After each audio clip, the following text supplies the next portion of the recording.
Olá, nós da OAB-RS desejamos boas-vindas ao nosso evento. A sua presença é muito importante para nós. A seguir, passaremos algumas orientações importantes. Está sem áudio? Clique no botão Join Áudio. Ele possui o ícone de fone de ouvido localizado no canto inferior esquerdo. Após isso, habilite o áudio no botão azul com o título Join with Computer Audio. Tem alguma pergunta para fazer aos palestrantes? Use o chat ou ícone QIA para enviar os seus questionamentos. As perguntas serão conduzidas pelo mediador do evento e respondidas na medida do possível. O evento tem certificação? Sim, a plataforma vai emitir certificado para o participante que estiver logado no portal de eventos no dia e hora da atividade. Para baixar seu certificado, faça seu login e acesse Meu Perfil. Na relação das suas inscrições, localize o evento que deseja emitir o certificado e clique em Download. Salve no seu computador ou dispositivo móvel. Após a data da realização, o sistema não emite certificado. O evento ficará gravado? Sim, o evento ficará disponível no nosso canal no YouTube. Importante! Informamos que as manifestações públicas dos palestrantes representam posições pessoais e, portanto, não vinculadas à OAB-RS. A nossa posição institucional é externada por meio de nossos órgãos executivos e deliberativos, como a presidência e demais membros da diretoria e conselho seccional. Agradecemos a sua participação e desejamos um ótimo evento.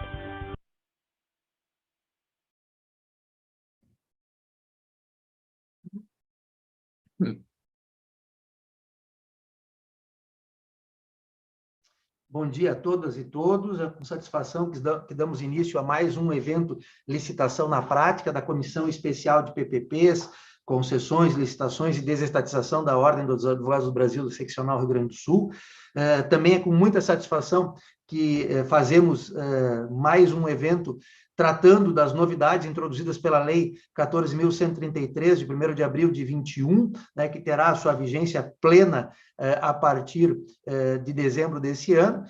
Quero aqui saudar a todos da OAB que viabilizam esse evento, quero saudar o doutor Acelon, que é o secretário-geral da nossa comissão, ao doutor Maurício Gazen, que é o mediador do evento de hoje, e uma saudação muito especial ao doutor Pedro Henrique Pollitt Figueiredo, que é uma das pessoas com as quais eu mais tenho condições de aprender, né, não só assuntos relacionados com licitações e contratos, mas o direito público em geral. Doutor Pedro, como todos sabem, é uma pessoa que tem uma trajetória inicialmente brilhante na carreira pública, na PGE, depois no Tribunal de Contas, galgando várias funções relevantíssimas no trato das questões pertinentes a licitações e contratos administrativos, e agora, né, nos bancos da advocacia, também brindando a todos nós com o seu conhecimento. Eu tenho a incumbência aqui de fazer essa abertura inicial, por razões que eu já me excusei com o doutor Pedro, eu terei de me ausentar logo após, deixando a condução com o doutor Acelon e com o doutor Maurício, mas eu só me permito, né, professor Pedro, com aquela mania de quem dá aula gosta de falar, né, eu só me permito dizer o seguinte, o que eu tenho dito aos meus alunos, né? Nós costumamos chamar a lei de licitações quase que por preguiça, né? Ela é e ela sempre foi lei de licitações e de contratos com o poder público, de contratos administrativos. Claro que de 16 para cá, esse trato dos contratos com o poder público passou a ter uma diferenciação das estatais para o resto da administração pública, mas quando os meus alunos ficam empolgados com as novidades introduzidas pela Lei 14.133 em matéria de licitação, o que eu costumo dizer para eles, Pedro, é o seguinte: é verdade que houve inovações em matéria de licitações, mas se nós formos fazer um cálculo da principal quantidade e qualidade de novidades introduzidas pela nova lei, eu não tenho nenhuma dúvida que a nova lei ela traz muito mais e mais intensas alterações na parte dos contratos. Por isso, professor Pedro, que é muito bom que desenvolvamos a análise dos contratos administrativos, e é por isso que a licitação na prática, até porque da licitação redunda a celebração de contratos, exige que nós e a Advocacia Pública Gaúcha tenha conhecimento sobre o tema. E é com essas palavras rápidas aqui, agradecendo efusivamente a presença do professor Pedro Henrique, que eu dou por aberta a nossa licitação na prática e já passo a palavra para o colega Celon, que vai conduzir o evento a partir de agora. Bom dia a todos. É com alegria que a gente dá mais um passo nesse evento Licitação na Prática. Hoje um dia bonito, né? Aqui ao meu redor aqui os pássaros cantando. Então, eu fico bastante contente em estar participando e prestigiando o colega Maurício, o colega Pedro Henrique, ao qual tive a oportunidade de participar do evento quando realizamos o seminário, né? E apenas dizer que a matéria é uma matéria bastante importante para todos, e principalmente da advocacia. Quando conversava com a equipe da OAB, relatava que a matéria contratos é uma matéria que rege toda a nossa vida, né? Então, quando se fala de contratos em âmbito público, é de suma importância que todos, né, tanto advogados quanto cidadãos, entendam da importância de você saber fazer um bom contrato, de você entender quais as premissas que regem, né, o contrato público, para que a sociedade exerça a sua cidadania e também exerça o seu papel de controle também, né? Então, fico bastante contente pela temática proposta pelos colegas, né, em especial o doutor Maurício, o doutor Pedro, e de imediato eu convido o doutor Maurício para poder fazer a apresentação do palestrante e dar as suas palavras iniciais.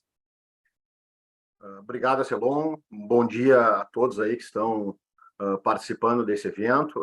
Inicialmente, gostaria de parabenizar aí o Acelon e o professor Maffini, né, pela organização e realização do evento aí através da nossa comissão, né? Como o Maffini bem falou, o nosso convidado aí dispensa apresentações, né?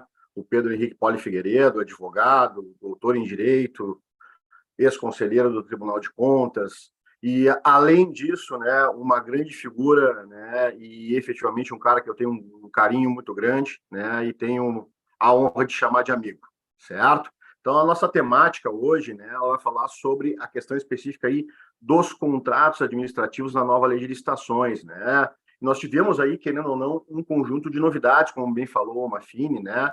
Acredito eu que tenha mais novidades, né, na temática contrato administrativo do que na própria questão específica das licitações e dos procedimentos licitatórios, né? A gente poderia citar rapidamente algumas novidades, né? Como a questão específica aí dos novos regimes de execução, né? A contratação integrada e semi-integrada, que advém da lei do RDC. Nós temos aí novos limites de dispensa de licitação, o aumento de garantia das garantias contratuais para obras de grande vulto. Nós tivemos também a alteração com relação à questão específica da duração dos contratos, né? E a inovação com relação à questão dos contratos de eficiência, né? São contratos que podem durar até 10 anos quando não há investimento e até 35 anos quando há investimento. Uma questão específica também que a gente teve aí é com relação à questão específica da extinção dos contratos. Então, agora há a possibilidade de extinção dos contratos quando ocorrer a suspensão da execução do contrato pela administração por prazo superior a 3 meses, repetidas suspensões que totalizam 90 dias úteis e atraso superior a 2 meses, né?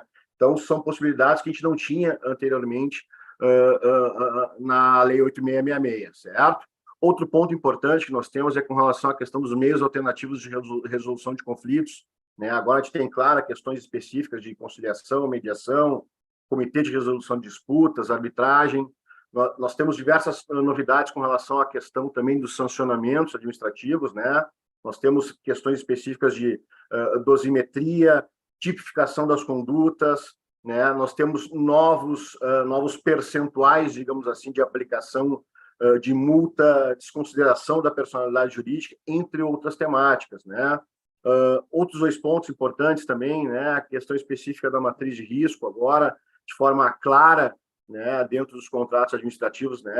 Da 14133, e também a questão específica do compliance, né? Por fim, eu entendo que tem outras questões que deveriam ter avançado na minha concepção, né? que a velha discussão com relação à questão das cláusulas exorbitantes, né, possibilidade de modificação e efetivamente extinção unilateral dos contratos, né, a questão do reequilíbrio econômico-financeiro, na minha concepção, poderia ter avançado mais, a questão também de alteração e rescisão dos contratos, certo? Mas, basicamente, isso eu fiz, trouxe aí algumas novidades com relação à nova lei de licitações e quem efetivamente vai falar de forma aprofundada sobre essa temática é o professor Predo, certo? Qualquer dúvida que vocês tenham aí, perguntas que vocês queiram fazer, né, é só direcionar aí para o chat que nós temos aí à disposição, que efetivamente ao final da exposição do Pedro, a gente vai escolher aí algumas perguntas aí para fazer e debater com ele. A palavra está contigo, Pedro. Seu microfone Bom dia a todos. Em primeiro lugar, eu gostaria enormemente de agradecer o convite que me foi formulado para estar hoje aqui com esses gigantes do direito administrativo, o doutor Mafini, o doutor Maurício Gazen, que são grandes amigos. Doutor Maurício, eu tenho a honra, inclusive, de ter alguns trabalhos em conjunto, eu tenho aprendido demais com ele, com a competência do trabalho que ele tem desenvolvido. Quero saudar também o doutor Acelon, aqui, que nos honra com a sua presença, a doutora Luciana, a doutora Júlia. É uma imensa satisfação poder estar com vocês nessa manhã, trocando algumas ideias relacionadas a esse assunto tão importante, que é em relação às modificações trazidas a partir da Lei 14.133 no âmbito dos contratos. Eu vou aqui tentar compartilhar uma breve apresentação aqui para, vamos ver se eu não... Opa! Eu já estou... Eu não estou ainda...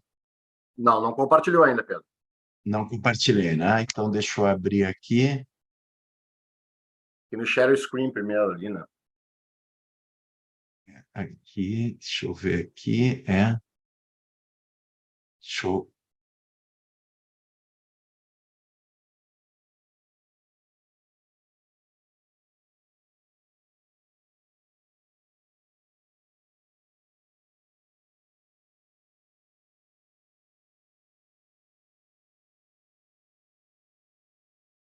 Vou ver aqui.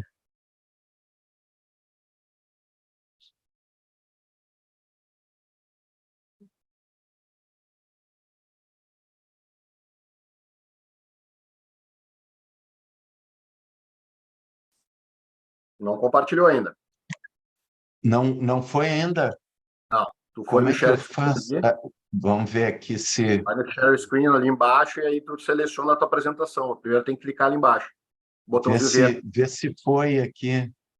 Não foi. Tu apertou no botão verde primeiro ali. O share, ter apertado no share screen primeiro e depois é selecionar. Deixa eu botar aqui. Estou tentando aqui. Bom, vamos... Perdão aqui, esse é eu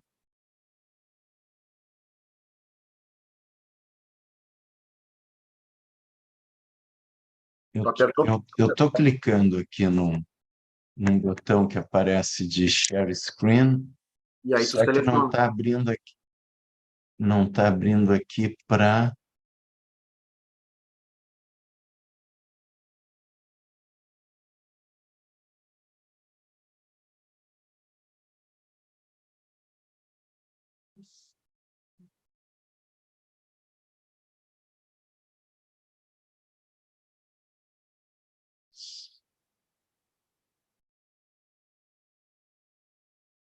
Não estou conseguindo aqui.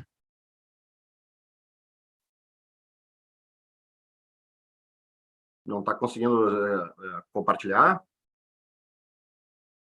Não estou conseguindo abrir aqui o...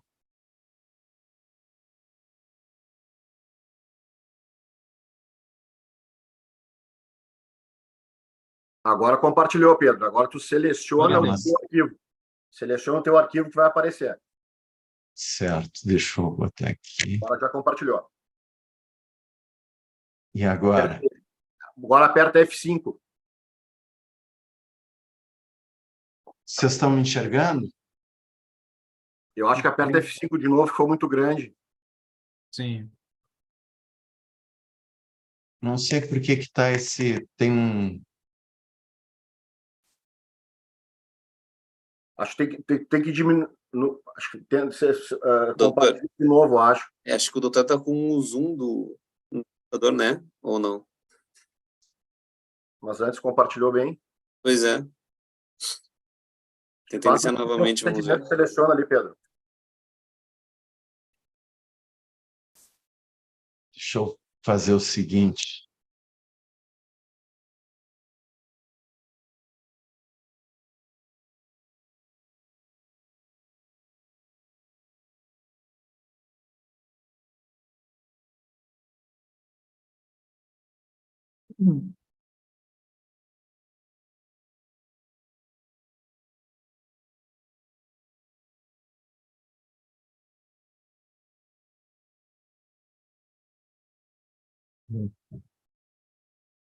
Não estou conseguindo, não. Não estou conseguindo. Vocês estão conseguindo me enxergar? Não, a câmera desligou O para mim. doutor tem que abrir novamente iniciar o compartilhamento de novo. Bom.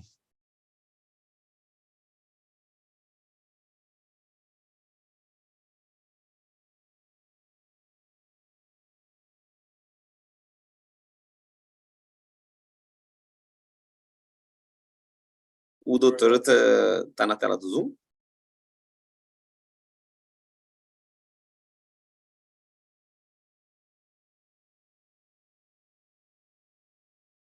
Se não consegue compartilhar por aí, pessoal, ou se não, me manda no meu WhatsApp aqui que eu compartilho e vou passando, não tem problema.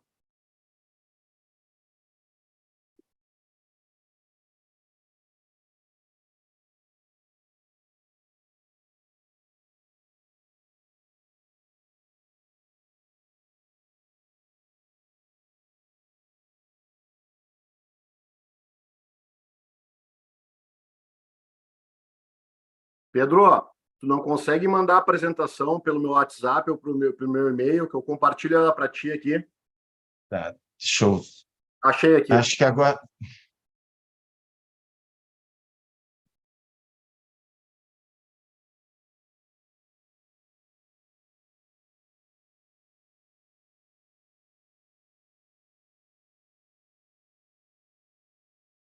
Agora vai.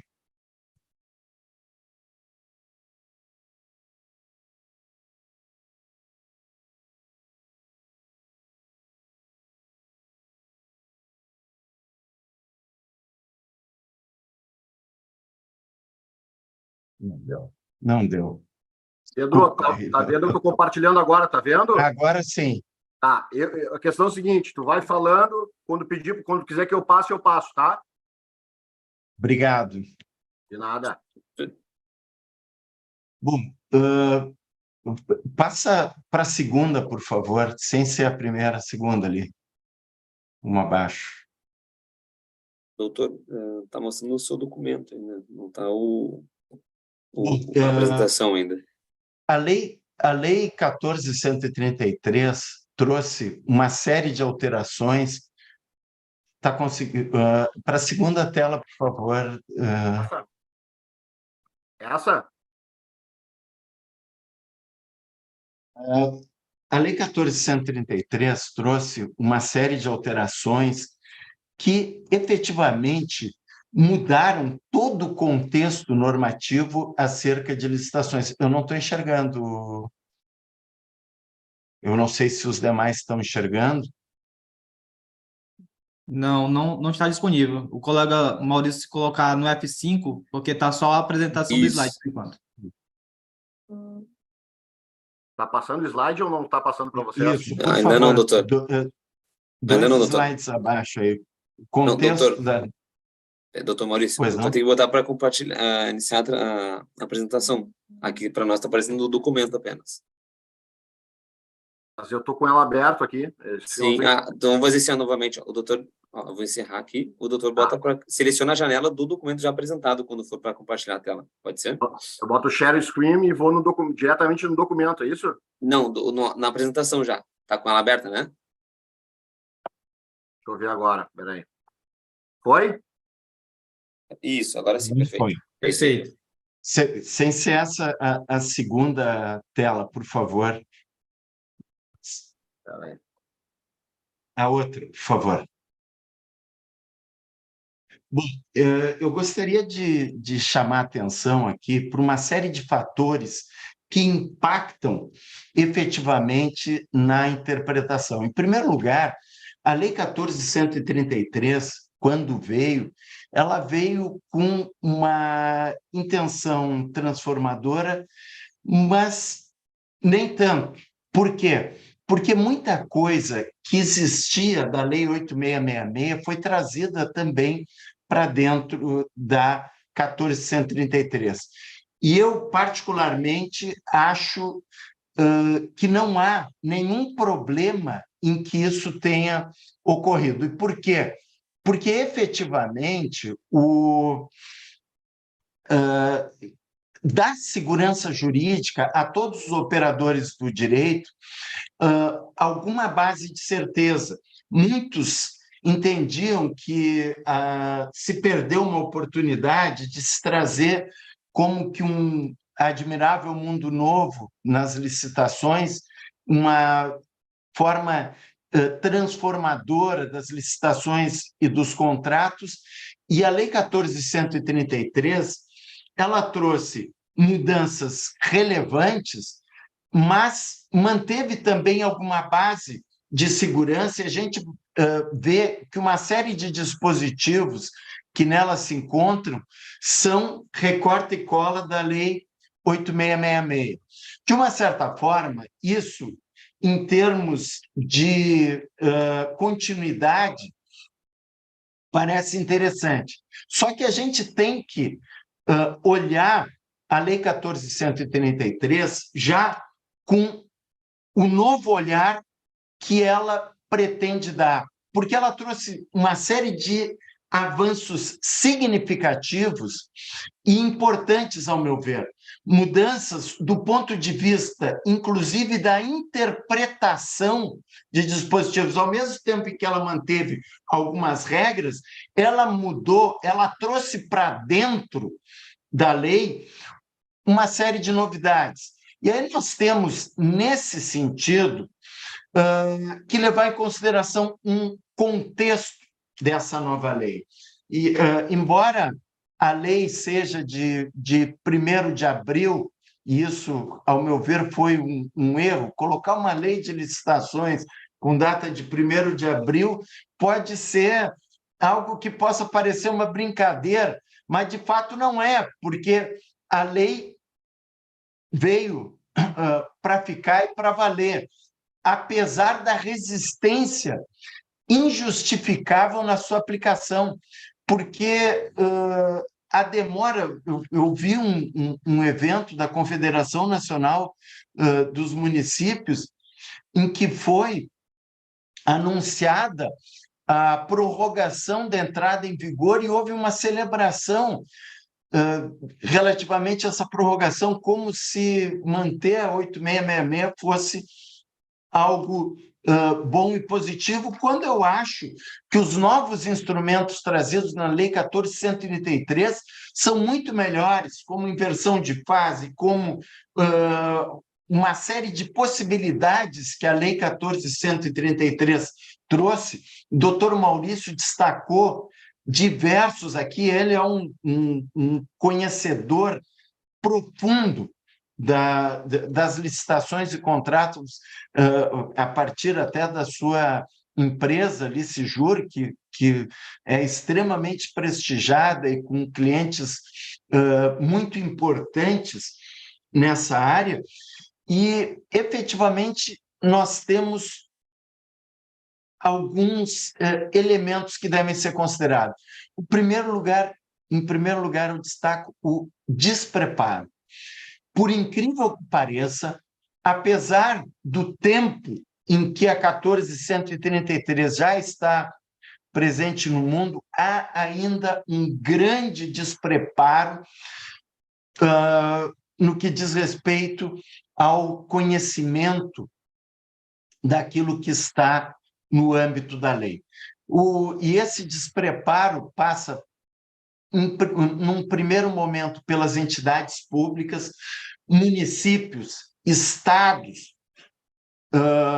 o próprio judiciário não está ainda preparado, não está preparado para os novos comandos que constam na Lei 14.133. Vocês não vão acreditar, eu juro que não é piada. Eu juro que não é piada o que eu vou contar aqui para vocês. Estava em vigor a Lei 14.133 há quase um ano, e o Estado, acho que foi o Estado do Mato Grosso, publica uma lei estadual relacionada à aplicação de licitações e contratos no seu âmbito. Pasmem, a lei dizia respeito à Lei 8666.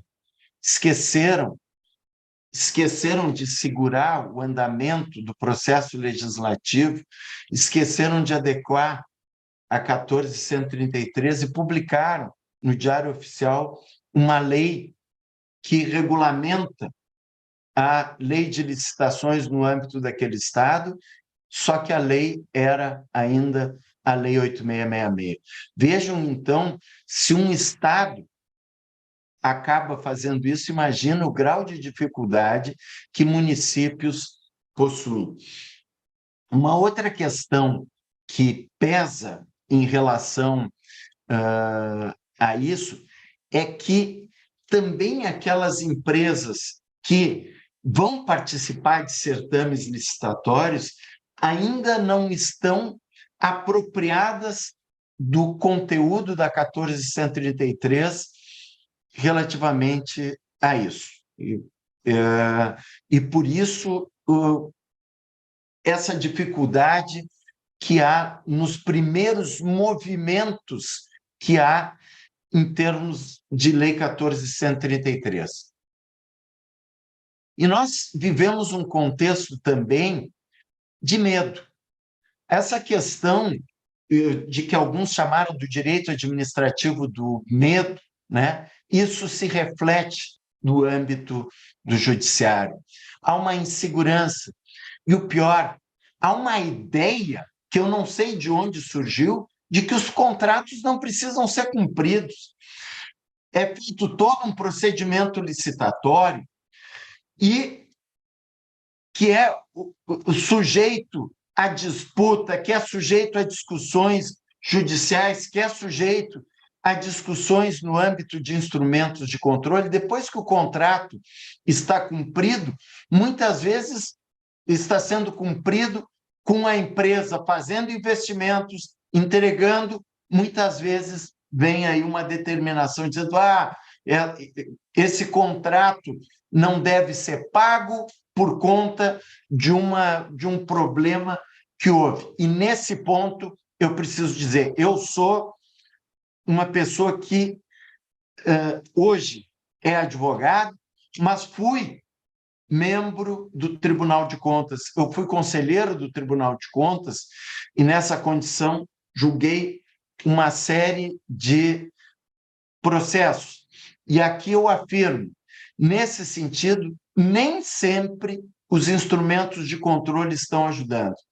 Por quê? Porque eu estou vendo, muitas vezes, a contraparte daquilo que a Lei 14.133 está dizendo. Exatamente o contrário, muitas vezes, está sendo realizado.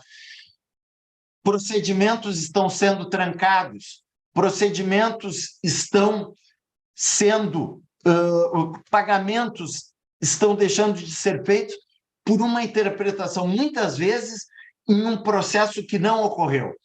E aqui eu estou me referindo a um instrumento que alguns tribunais estão utilizando, que é um instrumento do e-comunicado. O auditor da ponta achou que tinha uma irregularidade e já comunica o gestor público em relação a essa possível, né, inconformidade, e sem que tenha havido um filtro por parte de um relator, por parte do órgão técnico, por parte de um processo, já os gestores saem trancando procedimentos, o que vai exatamente numa contraparte daquilo, em contraposição, quero dizer, aquilo que a lei está sugerindo, de uma série de regras que foram estabelecidas e são vantajosas. Bom, há um contexto, no entanto, muito positivo. A nova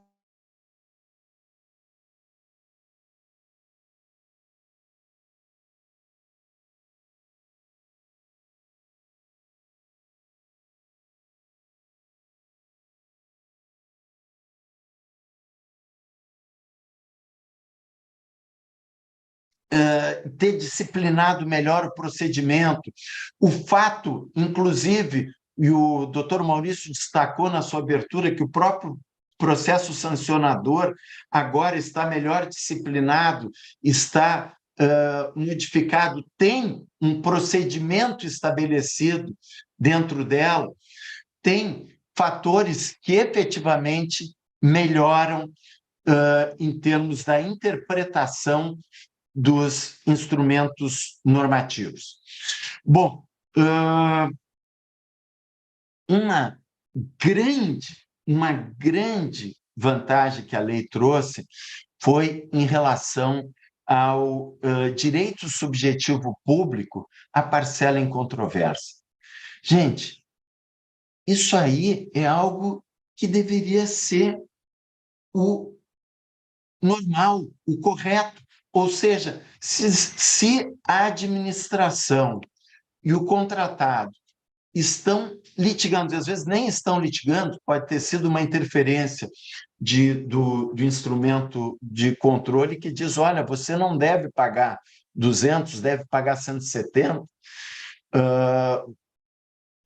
Então, aquela parcela que é em controvérsia, que seriam os 170, elas devem ser pagas. Então, a lei está dizendo, pague-se a parcela em controvérsia enquanto se discute se o valor efetivo.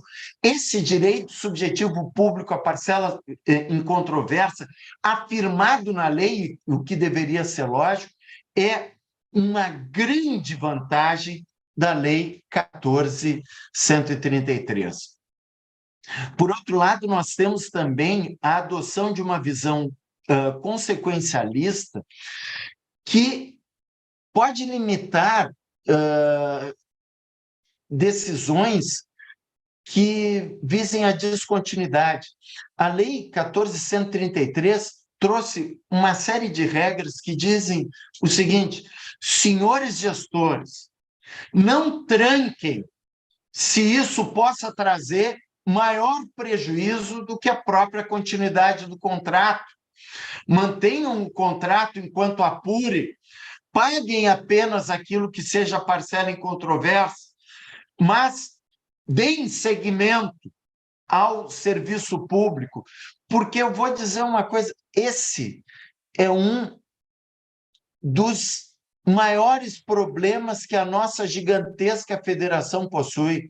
Há um levantamento da Confederação Nacional dos Municípios que indica que cerca de 87% dos contratos administrativos, por uma ou outra razão, acabam sendo suspensos por decisões que muitas vezes não precisariam gerar suspensão. Uma nota de R$2.000 num contrato de 10 milhões, às vezes tranca o andamento do processo.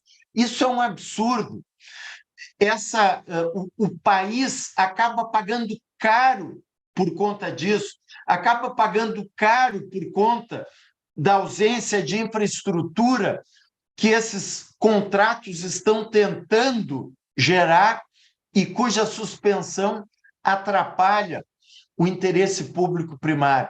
Então, essa visão consequencialista que foi trazida para dentro da 14.133, nós vemos, em especial, por conta do ingresso dentro da 14.133 de regras que constam, inclusive, na Lei de Introdução às Normas do Direito Brasileiro, aplicadas aqui aos contratos administrativos. Então, ao meu ver, isso foi um expressivo avanço da Lei 14.133. Nós temos também a abertura para contratos de performance, contratos em que há uma premiação em função da performance do contratado, premiando a eficiência. Isso é bom, porque o que nós temos de contratos que premiam ineficiência é absurdamente grande o número e inadequado que isso ainda persista no ordenamento jurídico. Aqui nós temos também a possibilidade e também a própria utilização da teoria dos contratos incompletos, com possibilidade, sim, de composição entre as partes, e eu acho isso um grande avanço que a Lei 14.133 trouxe. Ou seja, a própria formulação do contrato, né, ela pode ter um nível de conhecimento desde a origem, em que possa haver uma maior composição, uma maior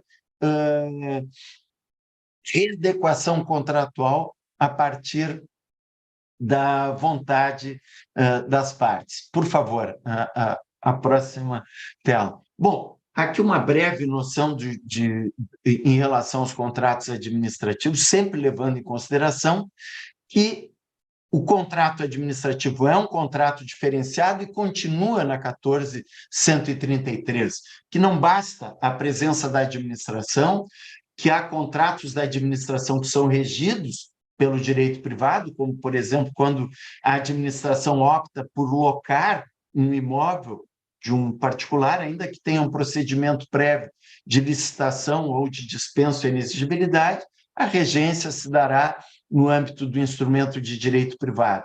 E quando a administração pública utiliza desse instrumento de direito privado, ainda que no interesse público, a regência será do direito privado.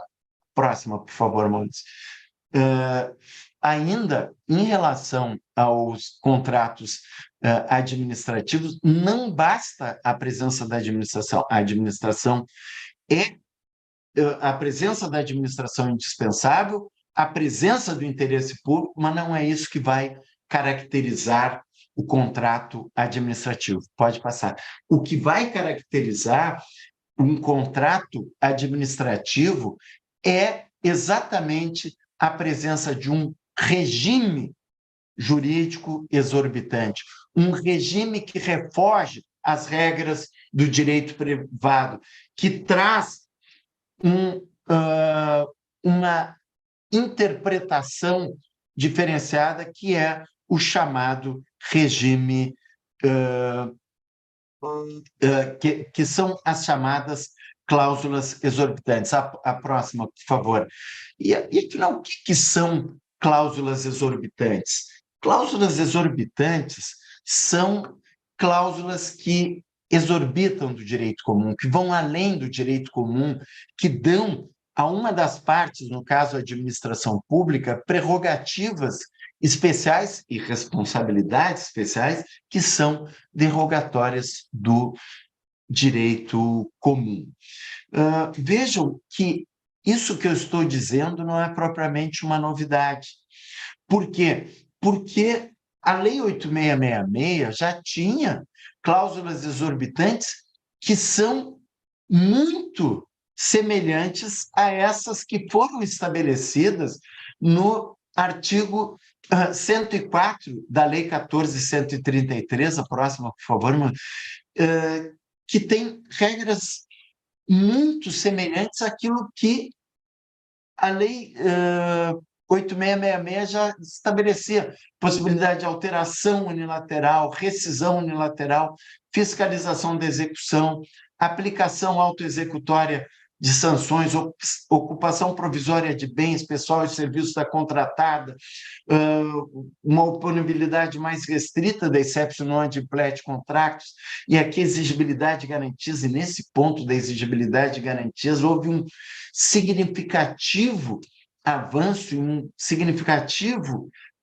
regramento que foi trazido pela lei. O equilíbrio econômico-financeiro e a aplicabilidade da teoria da previsão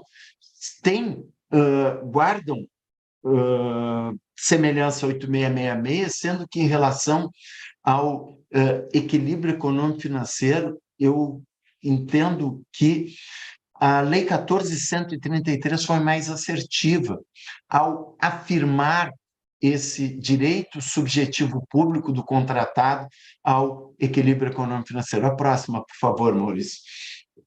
Mas nós vamos ter também aqui novos atores que aparecem na figura do contrato administrativo. Nesse ponto, a Lei 14.133 trouxe alguns elementos que passam a fazer parte. Não quer dizer que não existiam antes. Eles existiam, esses atores. O que nós temos agora é isso regulado dentro da lei, né? A figura do gestor, do fiscal técnico, do fiscal administrativo, fiscal setorial, fiscalização pelo público usuário, e isso eu acho que é um avanço que é trazido a partir da interpretação da nova lei. A próxima, por favor. Bom, a matriz de alocação de risco. Esse elemento contratual é muito importante, em especial quando se trata de contratos relacionados a obras. É muito importante esse dispositivo. O que se tem que levar em consideração também é que, muitas vezes, uma matriz de risco é elaborada, né, de uma forma por alguns atores da administração pública, e a minuta de contrato é feita por outros atores.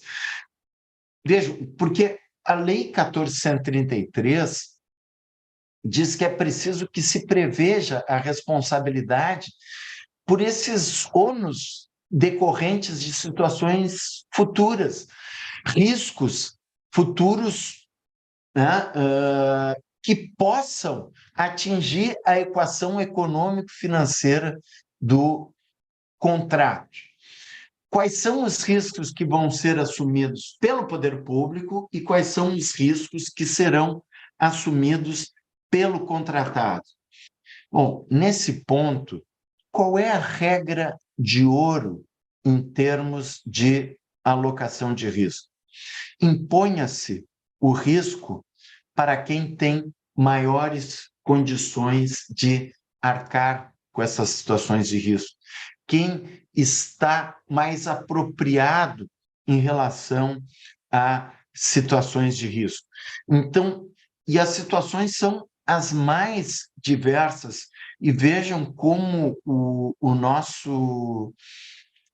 as nossas situações fáticas nos últimos tempos têm nos dado exemplos reais que impactam nos contratos administrativos de uma forma significativa. Que lição foi o Covid-19 né, nesse sentido, né? Como essa pandemia gerou a necessidade de interpretação de contratos e de verificação de riscos que tiveram que ser enfrentados. Isso, quanto mais estiver descrito no âmbito de uma matriz de riscos, situações como essa, e agora temos aí cidades que foram devastadas por enchentes, né? E que isso traz implicações muitas vezes em contratos. Aquela rua que estava sendo construída e a água simplesmente passou por cima. Como é que nós vamos lidar com isso? O contrato deverá prever, e mais, a 14.133 veio também com uma disciplina maior no que diz respeito à garantia. A garantia com possibilidade de previsão nesse sentido. Então, aquilo que não for coberto por garantia, quem vai arcar com o risco? Essa definição é importante. E, senhores advogados, senhores estudantes de direito, senhores gestores, senhores participantes de comissões de licitações e contratos, não é raro que, no estabelecimento de matriz de risco, a gente veja algumas incongruências com o próprio contrato.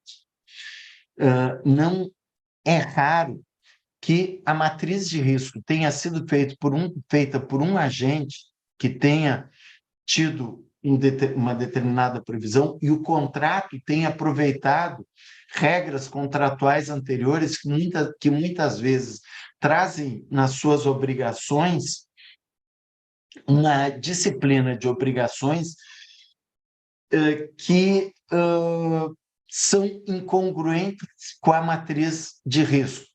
Então, é muito importante, no momento em que há uma publicação de um edital de licitações com minuta de contrato e matriz de risco, que isso seja verificado para eventual impugnação, porque para evitar que no futuro haja uma disputa interpretativa em relação a isso.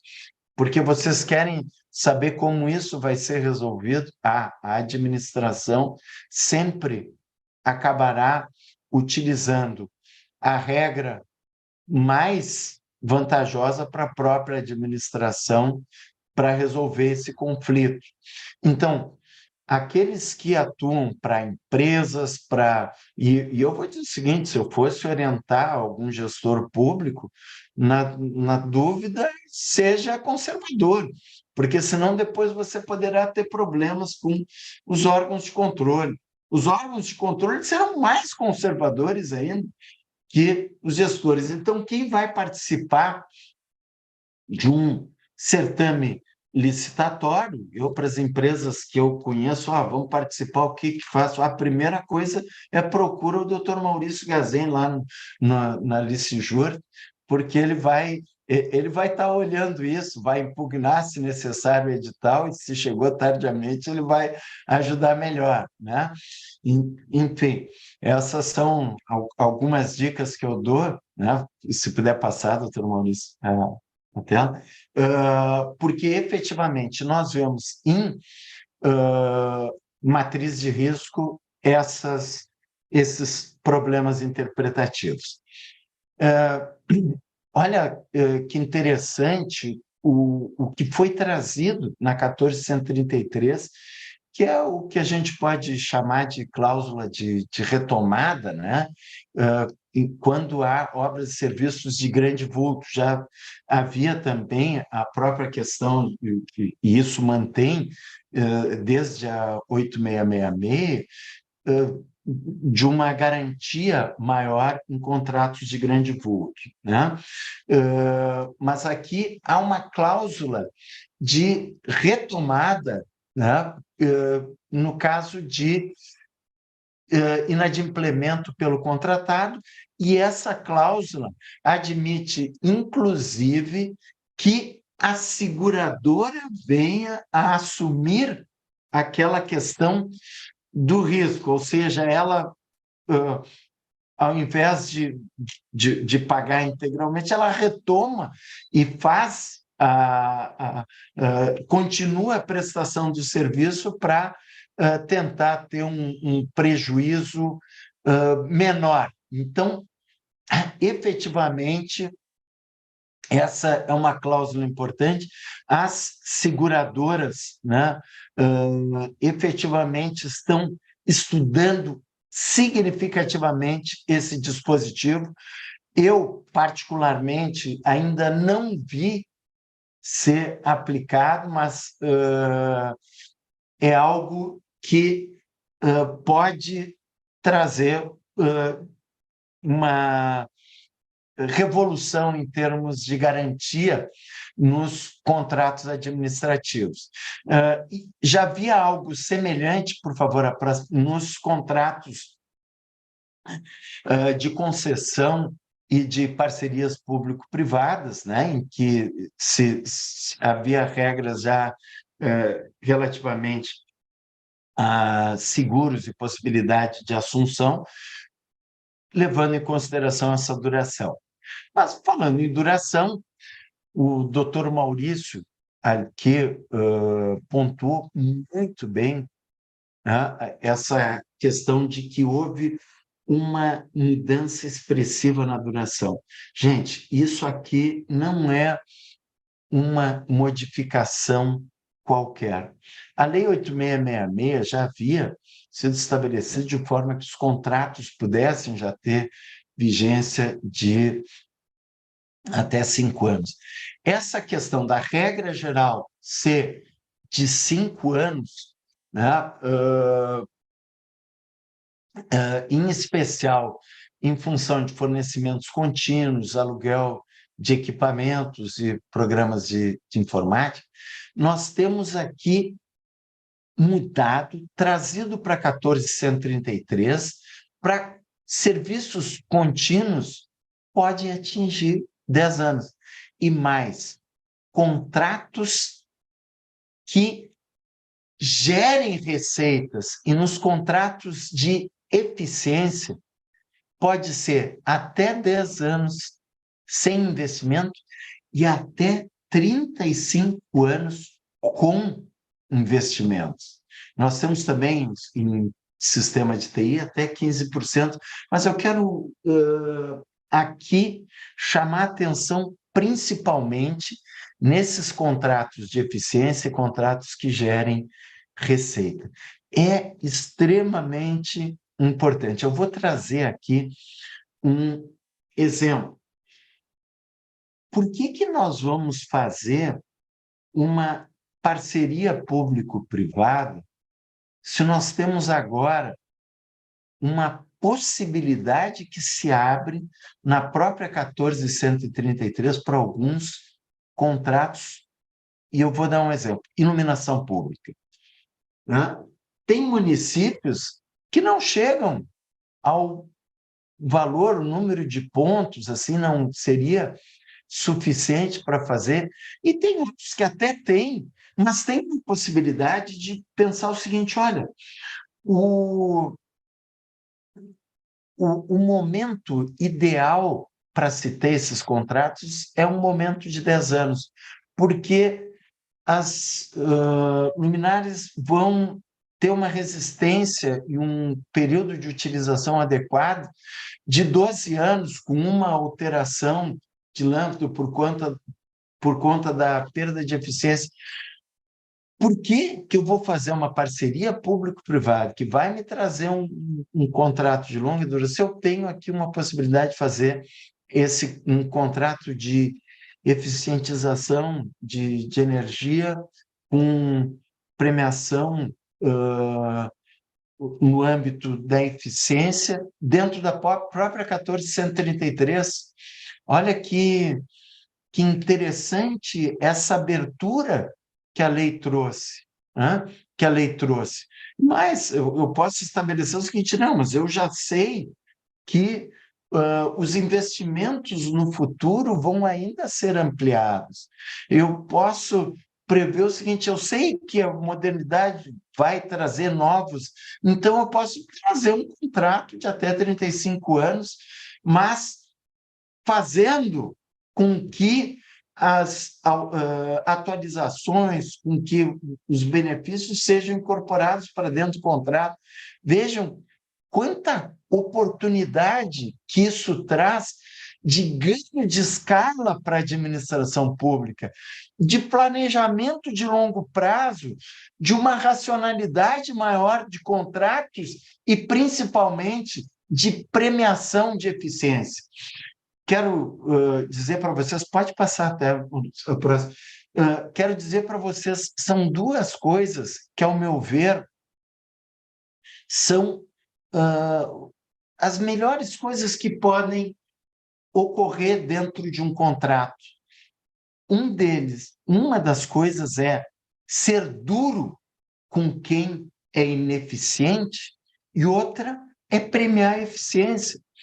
Porque o prestador de serviços que é ineficiente tem que ser retirado das contratações, ele tem que ser expurgado da administração pública, ele tem que ser punido exemplarmente, tem que ter, para evitar que picaretas fiquem atrapalhando a administração pública, que fiquem fazendo com que a administração pública tenha problemas. A administração tem que ser rigorosa com quem é ineficiente. E premiar a eficiência. Faça contratos que deem uma vantagem a quem demonstra ser eficiente, quem consegue fazer em prazo melhor, quem traz qualidade maior na prestação do serviço, que traga isso. E o contrato de eficiência, ele é, e aqui também chamado de contrato de performance, né? Ele é acolhido na 14.133, diferentemente do que a 8666 possuía. E aqui, quando o contrato é de eficiência, a lei diz que o tipo de licitação a ser utilizado, o critério de julgamento, será o do maior retorno econômico. A próxima, por favor. Então, o que traz a maior economia para a administração pública. O doutor Maurício destacou aqui também os meios alternativos de resolução de controvérsias. A OAB tem aí um trabalho magnífico nesse sentido.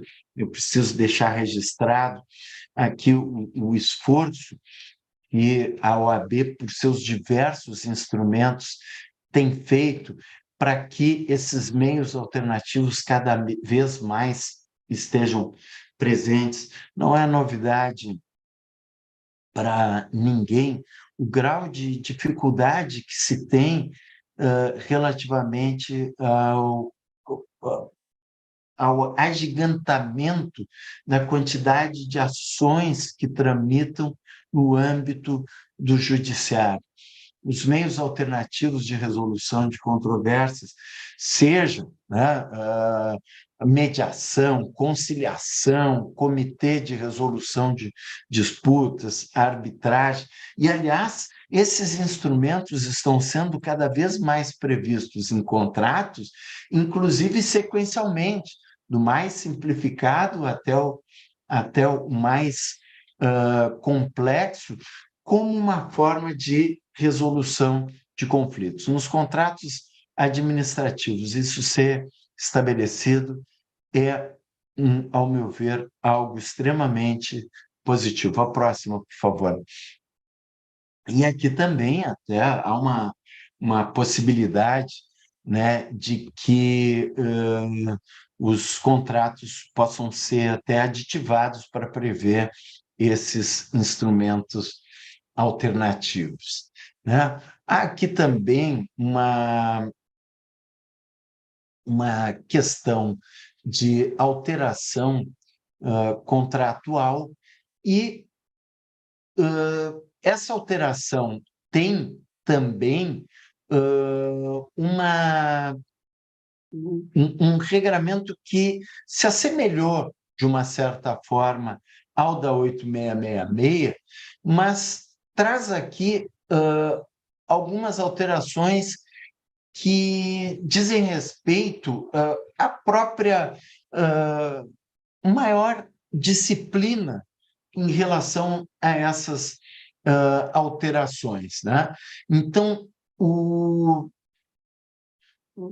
eu entendo que, nesse ponto, a lei esteve bem em ser conservadora em relação àquilo que a Lei 8666 já havia estabelecido. A gente pode ver a questão do acréscimo e diminuição quantitativa, mas também na afirmação de que não pode haver uma transfiguração, e essa afirmação já vinha da interpretação, mas a afirmação de que não pode haver uma transfiguração do objeto da contratação. Por favor, a próxima.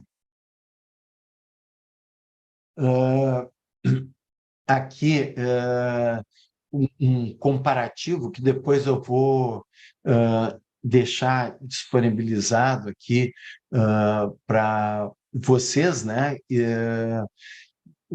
Mas a própria afirmação, né, dos instrumentos de alteração, né, e uma afirmação do equilíbrio econômico financeiro, porque diz que a extinção do contrato aqui, ela não é óbice para o reconhecimento do desequilíbrio econômico financeiro, hipótese em que haverá um direito à indenização. Nesse ponto, eu quero dizer o seguinte: o equilíbrio econômico financeiro, ele foi trazido mais expressamente como um direito subjetivo público do contratado nesse particular.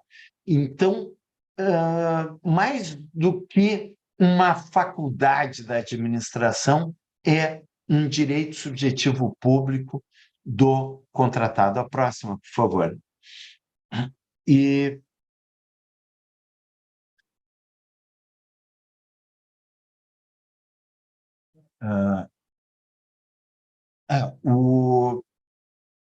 aqui, em relação à repactuação, que é algo que foi trazido na lei. A Lei 8666, ela trazia... A próxima ainda, porque eu acho que eu coloquei isso numa outra tela aqui. Não, vai para frente aqui, por favor. Não, eu tirei essa tela. Estava numa outra tela. Volta na anterior, por favor. A questão da diferença entre o que é repactuação e reajustamento. Então, nós temos no âmbito da Lei 8666, nós tínhamos uma possibilidade sempre presente de uma alteração contratual. A Lei 14.133 trouxe essa possibilidade daquilo que foi chamado de repactuação. E aqui o artigo 135 da Lei 14.133 vai trazer isso aqui: os preços dos contratos para serviços contínuos com regime de dedicação exclusivo serão repactuados para manutenção do equilíbrio econômico financeiro. Isso é muito importante. E por quê? Porque cada vez que há um acordo trabalhista que pode ter impacto no contrato, isso muitas vezes, quando se trata de contrato de mão de obra, isso não está refletido no índice contratual. O contrato previu IGPA, o IGPM, enfim, os índices de inflação como meio. E muitas vezes, quando se trata de contrato que tem uma mão de obra, o peso na equação econômico-financeira do contrato maior é efetivamente da utilização da mão de obra. Então, quando há um dissídio coletivo, ele pode trazer um impacto importante na equação econômico-financeira, e pode ser para mais ou para menos, né? Digamos que o dissídio da categoria tenha dito, não, nesse caso, hoje, em função das circunstâncias, nós não vamos trazer qualquer tipo de alteração, e a inflação foi maior do que o próprio dissídio. Então, tem que ser readequado para mais ou menos. Então, essa repactuação que leva em consideração a alteração dos custos, ela tem que ser procedida. E a Lei 14.133 trouxe esse direito subjetivo público, essa repactuação. E, dito isso, eu quero agradecer aí a atenção de tudo, porque eu quero deixar um espaço para que as pessoas perguntem, Maurício. Então, por isso, eu vou aqui agradecer a atenção, pedir desculpas, né, pela forma mais tumultuada aqui que eu apresentei, não com não com o nível de racionalidade que são as exposições do doutor Maurício, né? Agradeço imensamente aí a atenção e me coloco à disposição para os questionamentos que entenderem pertinentes. Pedro, nós que agradecemos aí a tua exposição, né? Tu trouxe aí diversas novidades que nós temos com relação à questão específica dos contratos administrativos, né? A gente sabe muito bem que essa é uma questão que vai depender de um amadurecimento, né? Querendo ou não, a partir do momento que efetivamente, né, a lei entrar em campo efetivamente, né, vai surgir aí um conjunto de questionamentos, opinião de doutrinadores, jurisprudência, entre outras situações, né? Lembrando também, né, que além, né, da Lei 14.133, né, a gente tem aí um conjunto muito grande, né, de instruções normativas, regulamentos, decretos e por aí vai, né? São todas legislações, né, que efetivamente estão sendo capitaneadas aí pelo governo federal através da Secretaria de Gestão ligada ao Ministério da Economia, certo? A gente tem um conjunto de perguntas aqui, Pedro, mas pela questão de horário, né, eu vou pincelar duas questões aqui que foram trazidas, né, que eu acho são extremamente importantes, né? Ainda mais bebendo da tua experiência, né, que tu tem, digamos assim, do outro lado do balcão, né? A gente fala, né? Quando está como advogando é um lado, quando está, de certa forma, né, dentro de um órgão de controle da administração pública, é diferente, né, a análise com relação a determinadas situações. Mas aqui foi perguntado com relação a dois pontos que eu vou resumir em uma pergunta, né? Relativamente aos meios alternativos de resolução de conflitos e também relativamente à questão do reequilíbrio econômico-financeiro dos contratos. Por que efetivamente há uma grande dificuldade por parte do poder público na análise dessas situações? Por exemplo, né, é difícil a gente ver, né, a aplicação dos meios alternativos de resolução de conflitos, né, seja questões específicas de arbitragem, comitê de resolução de disputas, em contratos administrativos, certo? Isso é um ponto. A outra situação também que eu enxergo que há uma grande dificuldade com relação à análise dos pleitos de reequilíbrio econômico-financeiro. Nem só dificuldade, um grande atraso com relação a essa situação, né? Então, eu queria saber a tua opinião sobre isso. Muito obrigado pela pergunta. E aí eu vou dizer o seguinte, quando eu falei ali do contexto da lei, eu chamei a atenção por um receio que há, chamado direito administrativo do medo. Isso é um problema muito sério, porque o gestor fica com medo, os instrumentos de controle, eles nem sempre, né, têm um sentido contributivo.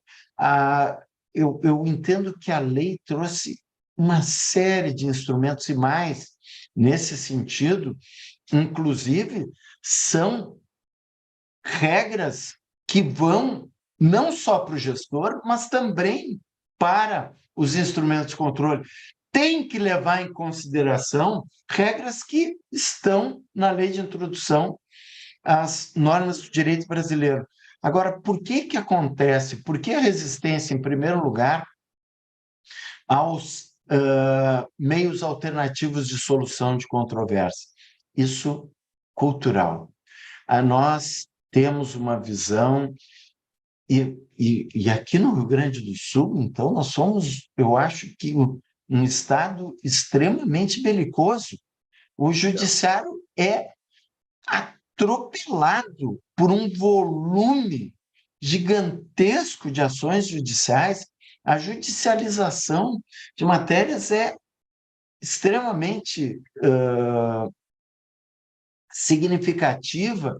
A quantidade, jogar o jogo dentro de um procedimento licitatório tem sido cada vez menor. O palco da resolução de procedimentos acaba indo para o judiciário. É uma questão cultural. Há um medo, há receio, muitas vezes, por parte da administração pública, inclusive de que esses meios alternativos, aqui uma observação, possam ser capturáveis.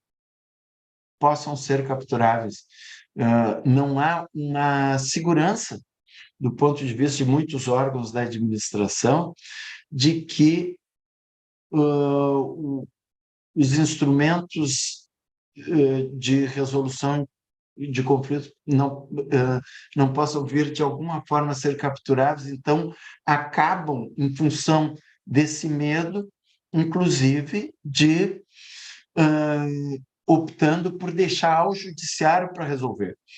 E até pela questão seguinte: se o juiz determinou, tá bem. O juiz decidiu, então acaba se mudando o palco, né, da decisão para o âmbito do Poder Judiciário. O equilíbrio econômico-financeiro é algo inerente ao contrato. É algo que não é um benefício, é algo que diz respeito à equação econômico-financeira.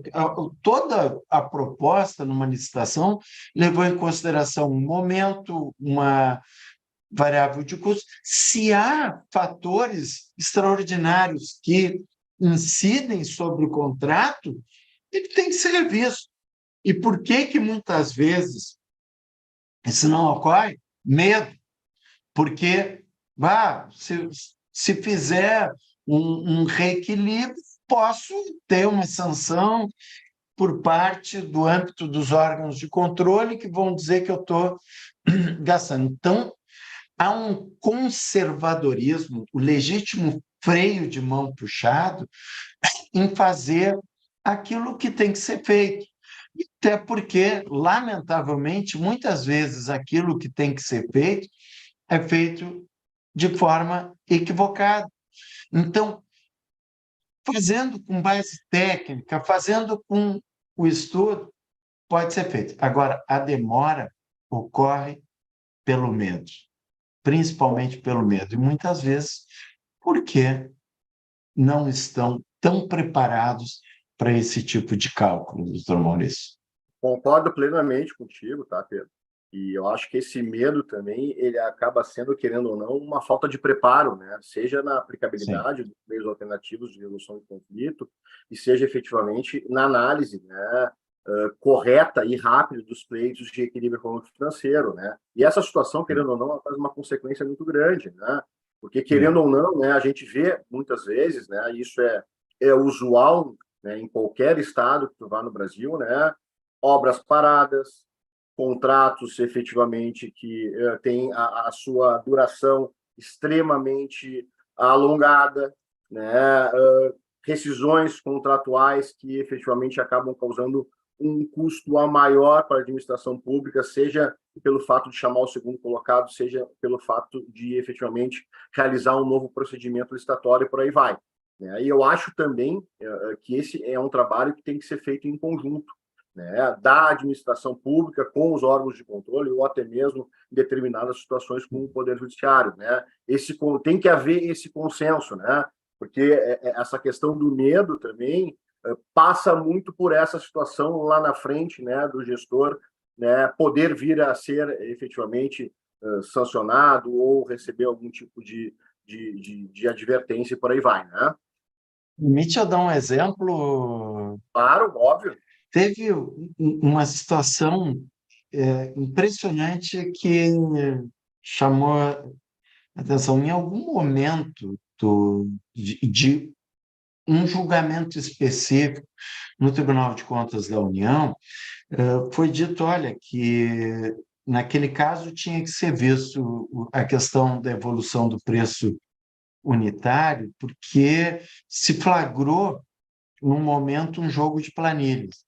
Aí, em função de um julgamento, acabou se dizendo o seguinte, não, o valor só pode ser o valor unitário e não pode implicar nos custos, e o valor unitário daquele item não pode ir acima dos 25 mil, ainda que o contrato tenha sido global. Aí pega um contrato de pavimentação asfáltica, que a grande base é o petróleo, e aí o petróleo, que estava a 20, foi a 50, a equação econômico-financeira do contrato já desequilibrou, puxando a mão, se o empresário estivesse enriquecendo. Não, então, a questão nesse caso evitar o empobrecimento, evitar um prejuízo decorrente de um fator que não tem qualquer tipo de ingerência, é um custo que tem uma variação internacional. Então, esse elemento mudou isso. A questão, vejo que aqui alguns contratos estão equacionando isso. Por exemplo, em Porto Alegre, o contrato de concessão do transporte coletivo de passageiros é pautado em custos, mas se está fazendo uma verificação de alguns itens, como, por exemplo, óleo diesel, a cada 6 meses, porque não adianta, tem que se verificar isso. Então, obrigado pela observação. Perfeito, Pedro. Vamos aí encaminhar para o encerramento, né, do nosso encontro. Te agradecer novamente aí pela exposição, por ter cedido o teu tempo aí para a gente conversar sobre essa temática muito importante, são os contratos administrativos, né? E passo a palavra aí para o Acelon para finalizar o nosso encontro. Sim. Eu quero agradecer a excelente explanação que foi feita pelo Dr. Pedro e dizer que essa temática é uma temática muito importante e quanto o colega estava fazendo a explanação, eu estava fazendo aqui algumas anotações de lembranças que me vieram, inclusive esse medo, aí se tem algum acadêmico, né, que está nos acompanhando aqui, esse medo tem já um nome, né, é chamada teoria do apagão das canetas, né. Então, se cair alguma prova aí, né, o acadêmico que está nos assistindo aqui já vai acertar, né? E eu estava fazendo uma série de reflexões aqui sobre a importância dessa matéria de contratos administrativos, né? Enquanto o nosso colega Pedro estava fazendo a explanação, eu abri rapidamente aqui na lei e vi aqui, né, no artigo 115 diz, né, que o contrato ele deverá ser executado fielmente pelas partes de acordo com as cláusulas avançadas e as normas desta lei, e cada parte responderá pelas consequências de sua inexecução total ou parcial. E aí, agora, recentemente, teve um julgamento do STJ, que tem como tema o informativo 733, que diz o seguinte, né? Nos contratos administrativos, é válida a cláusula que prevê renúncia do direito aos honorários de sucumbência por parte de advogado contratado. Para os colegas ficarem, raciocinarem conosco sobre essa temática e a importância dela, né? O contrato faz lei entre as partes, né? Isso é bem conhecido por quase todos, né? E se você, né, o advogado, ou até a própria empresa que vai participar, ou até cidadão que está acompanhando, não souber avaliar bem e surgir, por exemplo, foi lançado o edital, não impugnar, né, as normas que, porventura, vocês vejam que está em confronto ali com a lei, com o direito, o contrato, caso firmado, será lei entre as partes, entendeu? Então, nesse caso, foi feito um contrato com o escritório de advocacia, uma prestação de serviço, né? E passaram-se 5 anos, o contrato valendo, depois a empresa rescindiu o contrato e o escritório foi atrás de questionar essa cláusula, dizendo que era nula. O STJ foi, através do informativo 733, depois os colegas podem pesquisar, e falou, não, é válido, o contrato faz lei entre as partes. Então, uma temática que o nosso colega palestrante, doutor Pedro, trouxe, que é de importância riquíssima, né, para que a gente veja a importância que a gente está atento ao que está no contrato, ao que está disposto no edital, pois, caso contrário, lá na frente você terá uma grande dificuldade, né, em questionar, mesmo nas vias judiciais, né? E eu agradeço imensamente a mediação também do doutor Maurício Gazen, um especialista, um grande parceiro também da comissão. Eu quero apenas fazer a menção da importância também que esses eventos que a gente tem feito têm trazido para a nossa reflexão, né? Licitação na prática, né? Lembro aqui, para vocês verem como que está sendo a construção aqui das temáticas, né? Por exemplo, no encontro passado, o doutor Daniel, junto com o palestrante Francis Rapel, tratou sobre crimes licitatórios, né? E a jurisprudência dos tribunais superiores. No retrasado, o doutor Dácio, junto com a colega Karen, tratou sobre licitações sustentáveis. E a proposta dos eventos são justamente esses, né? Inclusive, eu lembro que foi tratado, né, foi pincelado também sobre os meus alternativas de resolução de controvérsias. E, em consequência da nova lei de licitações, né, que vai viger por completo, digamos assim, né, muito brevemente, é muito importante a gente tá, né, trazendo essas temáticas, trazendo especialistas na temática, né, e os colegas aqui são totalmente agraciados com o conhecimento que é compartilhado por todos aqui. E para o nosso próximo encontro, finalizando minhas palavras aqui, eu quero convidar os colegas, deixa só um minutinho, só abrir aqui. Quero convidar os colegas para o evento que está sendo proposto que terá como mediação o nosso colega Dr. Matheus Klein, né? E a temática será o desafio do novo marco do saneamento. O palestrante será o Douglas Estevão, né? Então, é uma temática bastante importante, né? Uma temática bastante relevante, inclusive com a experiência do nosso presidente, Dr. Rafael Maffini, né? E eu também quero, já encaminhando para o final, agradecer a participação de todos, dizer para os colegas que é uma satisfação enorme a gente estar promovendo esses eventos, colocar também um lembrete, quero que todos coloquem um lembrete em seus calendários, que no mês de novembro a Comissão Especial vai estar promovendo um congresso de licitação, né? Então, a gente está convidando diversos nomes aí, vou até fazer um spoiler aqui, mas a gente ainda está caminhando, mas trazendo um spoiler aqui, a gente está entrando em contato com nomes do Marçal Justen Filho, também outros colegas como o Felipe Dalenogari, né, e outros nomes que a gente está entrando em contato para poder participar do nosso congresso, e convocar todos os colegas para que estejam presentes também nesses eventos, né? A gente tem o intuito sempre de trazer o conhecimento, seja para quem está iniciando na advocacia, seja para quem já é experiente e quer aprimorar o seu conhecimento. Então, esses eventos têm como intuito aprimorar a licitação na prática. E, em decorrência do horário, 11h38, deixa eu só ver aqui, em decorrência do horário, eu vou encerrar nesse nosso evento aqui. Eu não sei se a equipe de eventos da OAB pode encerrar lá pelo YouTube, que eu queria só dar um recado rapidamente aqui.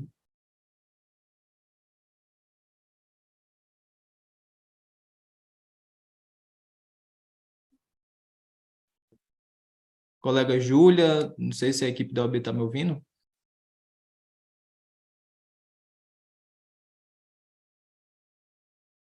Sim, doutor. O senhor quer que encerre o evento? Isso, pode já encerrar no YouTube lá. Eu só quero dar a informação que a reunião mensal de hoje, nós vamos... eu vou entrar no outro link, eu vou